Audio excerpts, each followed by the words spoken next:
Hello everyone, I am back with the next video.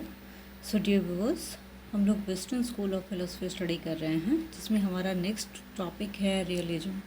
Last class में जो first school of philosophy है from western, idealism हम लोग study कर चुके हैं and this is the second one, that is realism. Okay, so जैसा कि नाम से स्पष्ट है, ये रियलिटी को इंडिकेट करता है।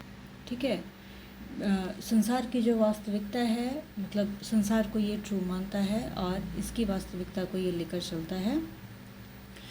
Realism is derived from the word real. ये रियल वर्ड से डिराइव हुआ है, which is derived from the Greek word रेश। और ये रियल वर्ड कहाँ से डिराइव हुआ है?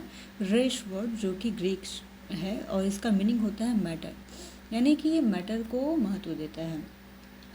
So realism focuses on material world. ये मटेरियल वर्ल्ड पे फोकस करता है। Matter is real and truth.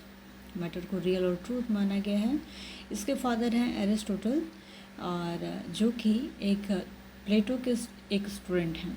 ठीक है, प्लेटो ने कौन सा दिया है? लास्ट क्लास में हम लोगों ने डिस्कस किया है, प्लेटो ने दिया है आइडियलिज्म, और ये उनके स्टूडेंट हैं, बट इनकी आइडियोलॉजी अपने ये जो गुरु हैं इनके, इनसे काफ़ी डिफरेंट है, और ये रियलिज्म को प्रमोट करते हैं। ठीक है, तो ये एक बेसिक डिफरेंस है इन दोनों का। एक्सपोनेंट्स हैं जिन्होंने इसके लिए काम किया है, वो हैं Aristotle, John Locke, Bacon, Bertrand Russell, Munshi Premchand, Milton, Erasmus, Rabelais. Realist believe that reality exist outside the mind. इनका मानना है कि रियलिटी जो है माइंड के बाहर एग्जिस्ट करती है, मतलब मटेरियल वर्ल्ड में एग्जिस्ट करती है, for responding to our conception and perception. हमारा जो भी सोच समझ होगा, हमारे जो क्रियाकलाप होंगे, उसके लिए मटेरियल वर्ल्ड जिम्मेदार है। The physical world is objective and real. Physical world को रियल माना गया है। Realism is a philosophy of common sense and also the philosophy of science. ये कॉमन सेंस की फिलॉसफी है और साइंस की भी फिलॉसफी है। The world around us is the reality.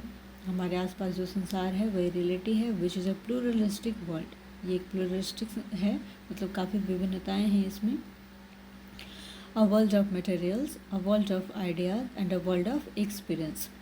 The world is self caused and ruled by the laws of cause and effect relationship. ये जो world है ये सेल्फ काउज्ड है, अपने आप निर्मित हुआ है। जैसे आइडियलिज्म के अनुसार, या तो फिर जो इंडियन स्कूल ऑफ फिलोसफी है उसके अनुसार, हम लोग क्या मानते हैं कि इसका जो निर्माण हुआ है संसार का, ईश्वर ने किया है या किसी पर्टिकुलर किसी गॉड ने किया है। ठीक है, तो ये सारी चीज़ें यहाँ पे नहीं है। इनका कहना है कि वर्ल्ड जो है सेल्फ काउज्ड हुआ है और ruled by the laws of cause and effect relationship. और कॉज एंड इफेक्ट रिलेशनशिप को फॉलो करता है, मतलब हर चीज़ के पीछे कोई ना कोई वजह होती है और उसका अपना एक प्रभाव होता है, इस चीज़ को ये फॉलो करता है। The best method to acquire knowledge is experimental और the scientific method. Knowledge gain करने के लिए हमें एक्सपेरिमेंटल या साइंटिफिक मेथड को अप्लाई करना है। डेफिनेशन ऑफ रियलिज्म में क्या है? रियलिज्म मीन्स अ बिलीफ और theory which looks upon the world as it seems to us. Realism जो है ऐसी थियरी और बिलीफ को इंडिकेट करता है जो हमें दिख रहा होता है, मतलब जिस रूप में दिख रहा होता है उसे हम लोग सच मानते हैं। ये स्वामी रामतीर्थ का दिया हुआ डेफिनेशन है। हमें फंडामेंटल प्रिंसिपल्स, तो फंडामेंटल प्रिंसिपल्स में है focus is on material world. Material world पे फोकस है इसका। The universe is made of matter. Matter पे फोकस किया गया है, ये संसार जो है मैटर से बना है।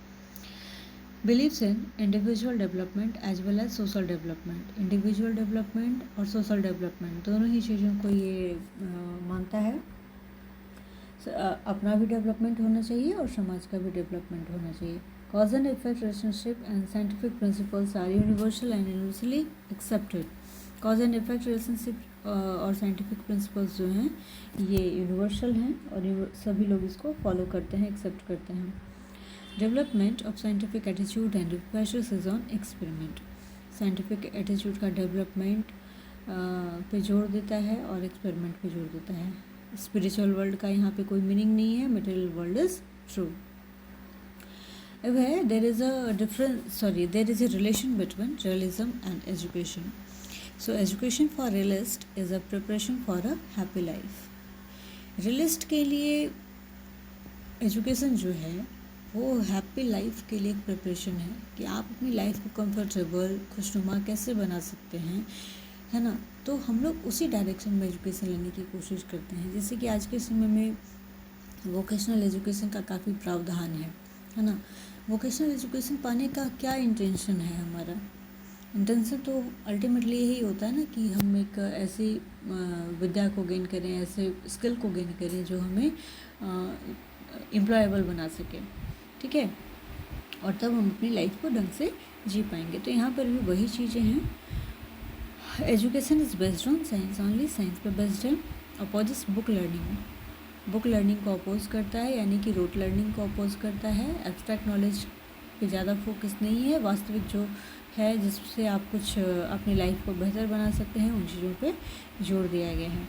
Education should contribute to both the individual and social development. Education individual और सोशल डेवलपमेंट दोनों को कंट्रीब्यूट करता है।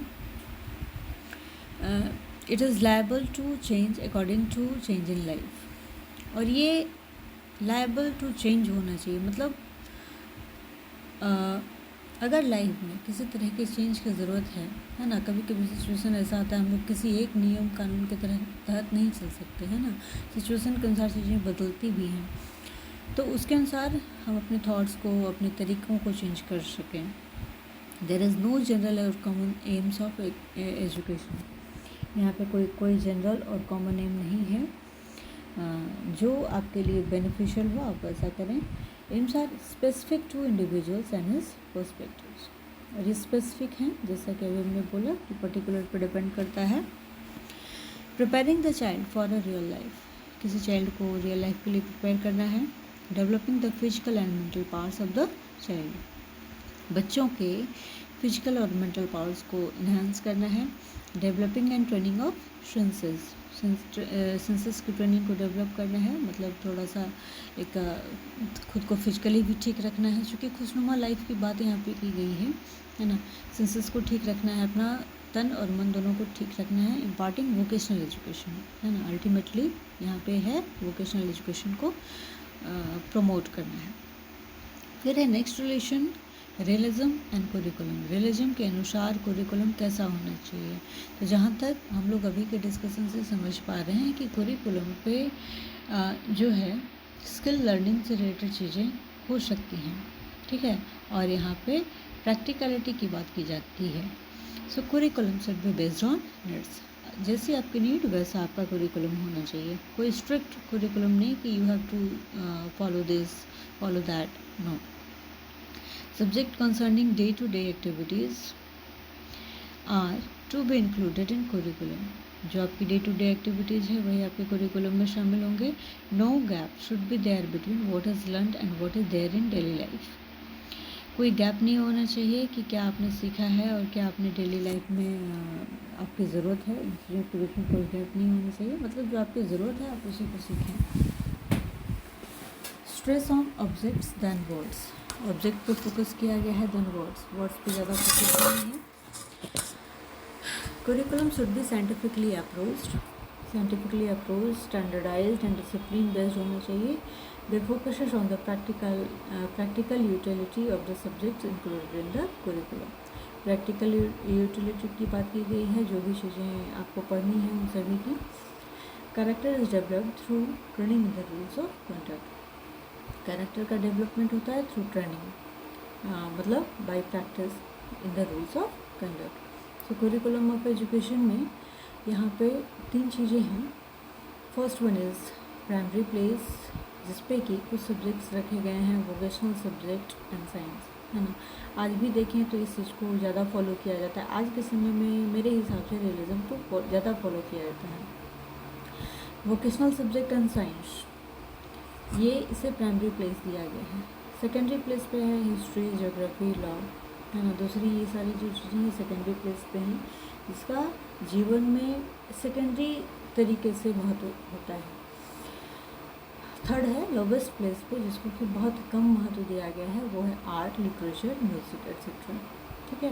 तो आज भी इन चीज़ों को हम लोग देखते हैं, खास करके वैसे तो अब धीरे धीरे ये जो स्ट्रीम की बात चीज़ें हैं वो अब चेंज होने वाली हैं, लेकिन अभी तक जो एग्जिस्टिंग है उसके अनुसार हम लोग देखते हैं कि आर्ट्स को कम महत्व दिया जाता है, फिर कॉमर्स को उसके बाद महत्व दिया जाता है, और अब साइंस को बहुत ज़्यादा महत्व दिया जाता है। स्टूडेंट्स का, पेरेंट्स का, सबका फोकस साइंस स्टडी करवाने या करने पे होता है। कुछ मेथड्स ऑफ टीचिंग बताए गए हैं, जिसमें है आपका scientific method, heuristic method, experimental method and correlation method. Focus of the teaching method is on mastery of facts and developing basic skills. Teaching method का जो फोकस है वह है फैक्ट्स की mastery and developing basic skills, है ना। आप जो सीखें मास्टरी गेन करें और उसको आप प्रैक्टिकल वे में भी यूज कर सकें, ऐसा आपका लर्निंग होना चाहिए through demonstration and recitation. Teacher कैसे होना चाहिए? तो teacher plays supreme role. Teacher का रोल बहुत सुप्रीम होता है। वो brings the child in touch with external reality of life. जो बच्चे को जो है एक्सटर्नल रियलिटी के करीब लाता है। He guides his students towards the hard realities of life. वो अपने स्टूडेंट्स को गाइड करता है, जो हार्ड रियलिटी को इंडिकेट करता है। Scientific knowledge should be provided by the teacher in an easy and effective way. Scientific knowledge should be provided by the teacher in an easy and effective way. जो भी knowledge आप provide करें वो चूँकि हमें learn करा देना है, तो निश्चित रूप से हम उससे हमारा जो प्रेजेंटेशन होना चाहिए वो भी बहुत बेहतर तरीके का होना चाहिए, ताकि लर्नर्स सीख सकें। The teacher should provide opportunities for observation and experimentation. जो टीचर हैं वो अपॉर्चुनिटीज़ प्रोवाइड करें through for observation and experimentation, मतलब बच्चों को भी मौका दें ताकि वो भी ये सारी चीज़ें खुद से करके सीख सकें। तो डिसिप्लिन कैसा है? So focuses on impressionistic and emancipator discipline according to natural and social procedures. Discipline में है कि आप अपना जो खुद का जो मेंटेनेंस है हर तरह का वो आप बहुत बेहतर बनाएं, इम्प्रेशनिस्टिक बनाएं, और फ्रीडम थोड़ा होना चाहिए, लेकिन रिस्ट्रिक्टेड होना चाहिए। अब ऐसा भी नहीं कि आप एक अननेसेसरी कोई फ्रीडम आप पाना चाहते हो, वैसा भी नहीं, रिस्ट्रिक्टेड भी होना चाहिए। और अल्टीमेटली आपको सेल्फ डिसिप्लिन होने की ज़रूरत होती है, ठीक है। तो सेल्फ डिसिप्लिन के थ्रू है क्या कि एक ऐसी चीज़ है जो बाकी हर चीज़ को मेंटेन कर लेती है, ठीक है। तो सेल्फ डिसिप्लिन पे फोकस किया गया है। सो इस वीडियो के लिए हम लोग इतना ही करते हैं, और ये हमारा रिविजन यहाँ पे ओवर होता है। नेक्स्ट वीडियो में हम लोग नेक्स्ट पार्ट डिस्कस करेंगे। Thank you very much.